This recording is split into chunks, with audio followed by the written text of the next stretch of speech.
नमस्कार बच्चों, बीए प्रथम वर्ष की क्लास में आप सभी का स्वागत है। हम हितोपदेश का अध्ययन कर रहे थे और हमने इसमें जो अध्ययन किया था उसके अनुसार हम देख रहे थे कि किस प्रकार से जो है मनुष्य के जो कर्म होते हैं, कहने का तात्पर्य यहाँ पर कर्मवाद और भाग्यवाद में जिस प्रकार की प्रतिस्पर्धा चल रही थी कि कर्मवाद को श्रेष्ठ बताने का यहाँ पर प्रयत्न, यानी कहने का तात्पर्य कि भाग्य जरूर सिद्ध होता है, लेकिन जब तक कर्म अगर साथ नहीं लगते हैं तो भाग्य सिद्ध नहीं होता है। इसी बात को यहाँ इस अगले श्लोक में भी बताया गया है, उसी को हम लेंगे। उद्यमेन ही सिद्ध्यन्ति कार्याणि न मनोरथे न ही सुप्तस्य सिंहस्य प्रश्विशन्ति मुखे मृगा। देखो यहाँ पर क्या कहते हैं कि उद्यमेन कार्याणि सिद्ध्यन्ति, कि उद्यम से अर्थात परिश्रम से ही जो है कार्य सिद्ध होते हैं। मनोरथे न, मन की इच्छा से नहीं। सिंहस्य मुखा मृगा न प्रविशति, कि सिंह के मुख में मृग प्रवेश नहीं कर जाता। कहने का तात्पर्य ये है यहाँ पर बच्चों कि कोई सा भी काम जो है वो तभी सिद्ध होता है जब उसके लिए उद्यम किया जाए, अर्थात प्रयत्न किया जाए।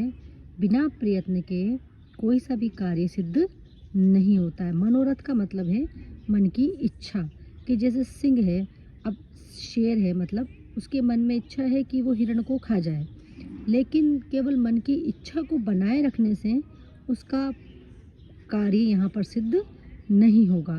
उसका कार्य सिद्ध तभी होगा जब वो इसके लिए प्रयत्न करेगा।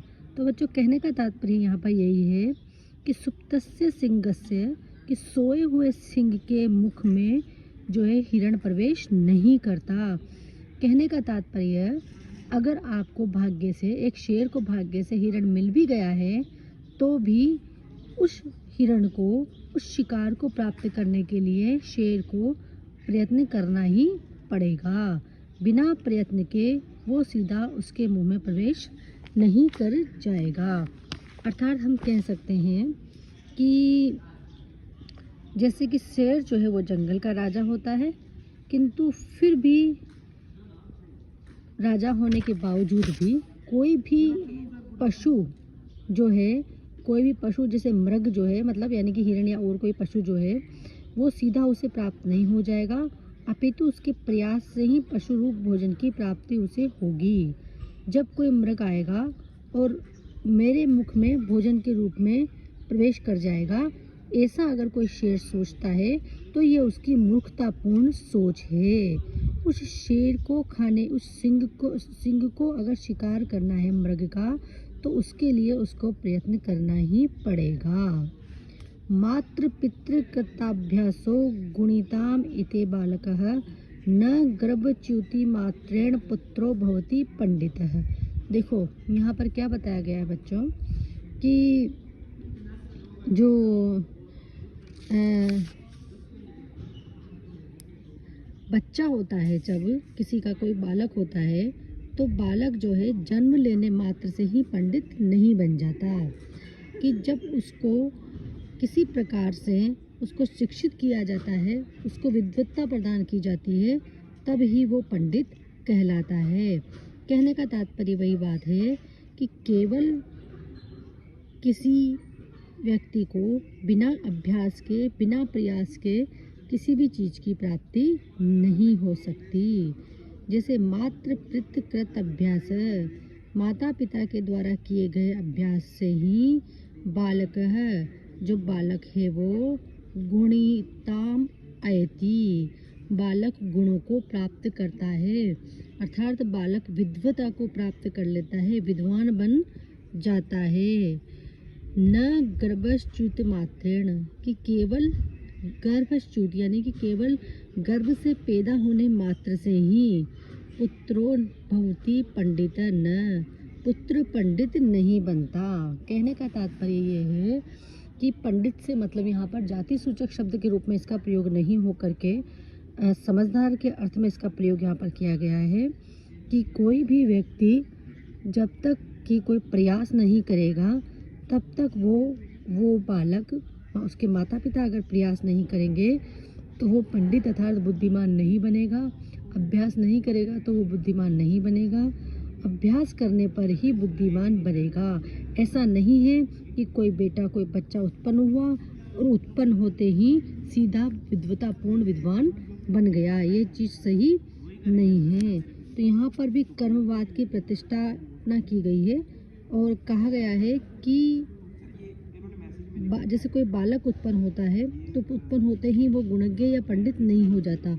उसमें गुण जो हैं वो गुणों का निदान माता पिता के द्वारा किए गए अभ्यासों से ही होता है। अन्यथा संसार में सभी गुणज्ञ पंडित ही उत्पन्न होते। और विद्यालयों और गुरुकुल जो भी होते हैं वहाँ पे जो गुणाधान कराया जाता है उस अध्ययन अध्यापन की कोई आवश्यकता ही नहीं होती। अगर कोई उत्पन्न होते विद्वान होता तो ऐसा नहीं होता है, बल्कि विद्वान तभी बनते हैं जबकि माता पिता द्वारा उसे अभ्यास कराया जाता है, माता पिता द्वारा उसे सही राह दिखाई जाती है, माता पिता द्वारा उसको सही गुरुकुल में, उस समय तो गुरुकुल थे और अभी वर्तमान की अगर हम बात करें तो अभी स्कूल है, उनमें जब उसको भर्ती कराया जाता है तब ही वो पुत्र वास्तव में पंडित बन पाता है, समझदार बन पाता है। माता शत्रु पिता वेरी येन बालो न पाठित न शोभते सभा मध्ये हंस मध्ये बको यथा। ये क्या कहते हैं कि माता तो जो है शत्रु के समान है और पिता जो है वैरी के समान है, जिसने कि अपने बच्चे को नहीं पढ़ाया है।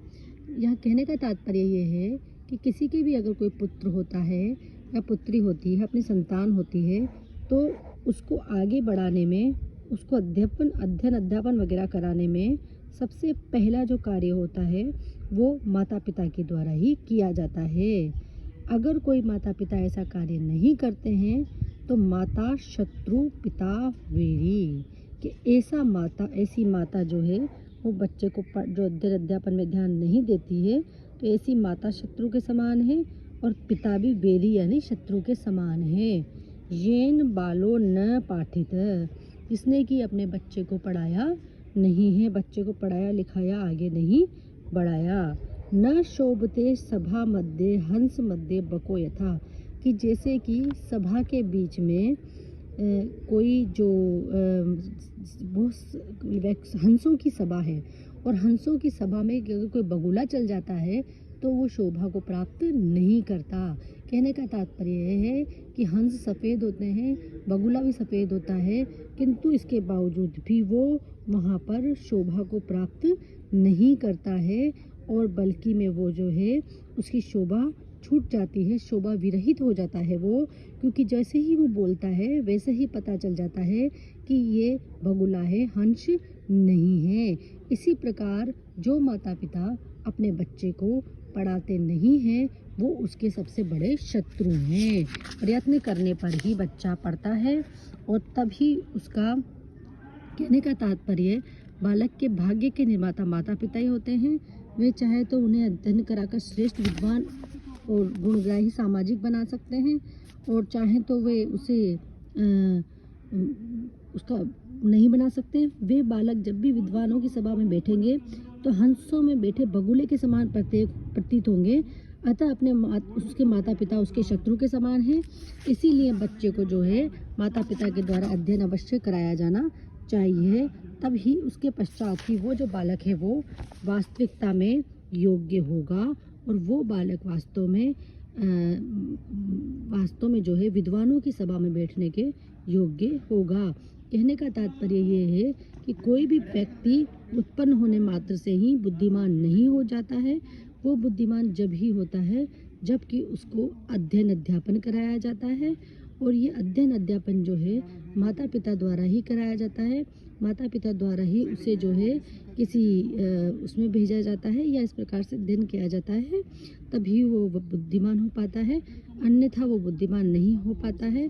और जो व्यक्ति केवल कर्म के सहारे, केवल भाग्य के सहारे बैठा रहे और व्यक्ति अगर माता पिता अगर ये सोचने लग जाएं कि हम तो अच्छा कुल है और हमारे अच्छे कुल में अगर हमारा बेटा उत्पन्न हुआ है तो वो जो है अच्छा ही उसका भाग्य होगा, सब कुछ अच्छा होगा, तो ऐसा नहीं होता। बालक के भाग्य के निर्माता उसके माता पिता होते हैं, और वो भी जबकि वो उसे अध्ययन अध्यापन हेतु किसी अच्छी जगह भेजते हैं और स्वयं भी गुणग्राही संस्कार जो है उस बच्चे के अंदर डालते हैं।